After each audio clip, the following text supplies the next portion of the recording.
ಎಲ್ಲರಿಗೂ ಸ್ವಾತಂತ್ರ್ಯೋತ್ಸವದ ಶುಭಾಶಯಗಳನ್ನು ಕೋರ್ತಾ ಇದ್ದೀನಿ.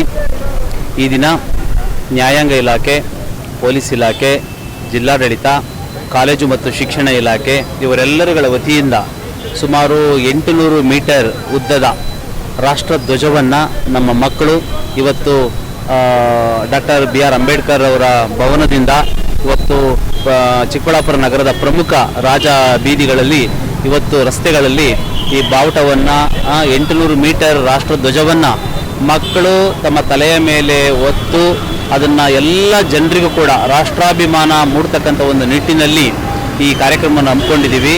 ಹರ್ ಘರ್ ತಿರಂಗ ಎಂಬತಕ್ಕಂಥ ಕಾರ್ಯಕ್ರಮವೂ ಕೂಡ ನಡೀತಾ ಇದೆ. ಹಾಗಾಗಿ ಸ್ವಾತಂತ್ರ್ಯೋತ್ಸವ ಅಂತಕ್ಕಂಥದ್ದು ನಮ್ಮೆಲ್ಲರಿಗೂ ಕೂಡ ಅತ್ಯಂತ ಪ್ರಮುಖವಾಗಿರ್ತಕ್ಕಂಥ ಒಂದು ದಿನ ನಾಳೆ.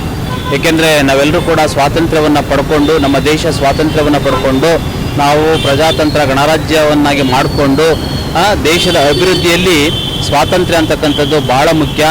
ಇದು ಆರ್ಥಿಕ ಸ್ವಾತಂತ್ರ್ಯ ಇರ್ಬೋದು, ರಾಜಕೀಯ ಸ್ವಾತಂತ್ರ್ಯ ಇರ್ಬೋದು, ಸಮಾನತೆಯ ಸ್ವಾತಂತ್ರ್ಯವನ್ನು ತಂದುಕೊಡ್ತಕ್ಕಂಥ ನಿಟ್ಟಿನಲ್ಲಿ ಭಾಳ ಪ್ರಮುಖ ಪಾತ್ರವನ್ನು ವಹಿಸಿದೆ. ಮಕ್ಕಳು ಈ ಒಂದು ರಾಷ್ಟ್ರಾಭಿಮಾನವನ್ನು ಬೆಳೆಸಿಕೊಳ್ಳುವುದರ ಮೂಲಕ ದೇಶ ಸೇವೆ ಅಂತಕ್ಕಂಥದ್ದು ಭಾಳ ಮುಖ್ಯ. ನಾವು ರಾಷ್ಟ್ರಕ್ಕೆ ಕೊಡ್ತಕ್ಕಂಥ ಗೌರವ ಅಂತಕ್ಕಂಥದ್ದು ಭಾಳ ಮುಖ್ಯ. ನಾವು ನಮ್ಮ ದೇಶಕ್ಕಾಗಿ ಕೊಡ್ತಕ್ಕಂಥ ಗೌರವ ಏನಿದೆ, ಆ ಗೌರವ ಪ್ರತಿಯೊಬ್ಬ ವ್ಯಕ್ತಿಯ ಗೌರವವನ್ನು ಹೆಚ್ಚು ಮಾಡ್ತಕ್ಕಂಥ ನಿಟ್ಟಿನಲ್ಲಿ ಆಸರೆ ಆಗುತ್ತೆ. ಹಾಗಾಗಿ ಎಲ್ಲ ಶಾಲಾ ಮಕ್ಕಳಲ್ಲಿ, ಸಾರ್ವಜನಿಕರಲ್ಲಿ ನಮ್ಮ ರಾಷ್ಟ್ರಾಭಿಮಾನ ಯಾವತ್ತೂ ಕೂಡ ಇರಬೇಕು, ಮೂಡಬೇಕು.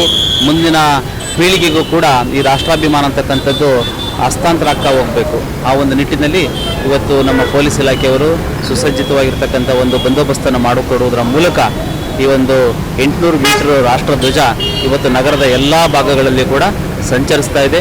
ಭಾಗವಹಿಸಿದೆ ಅಂತ ತಮ್ಮೆಲ್ಲರಿಗೂ ಕೂಡ ಧನ್ಯವಾದ.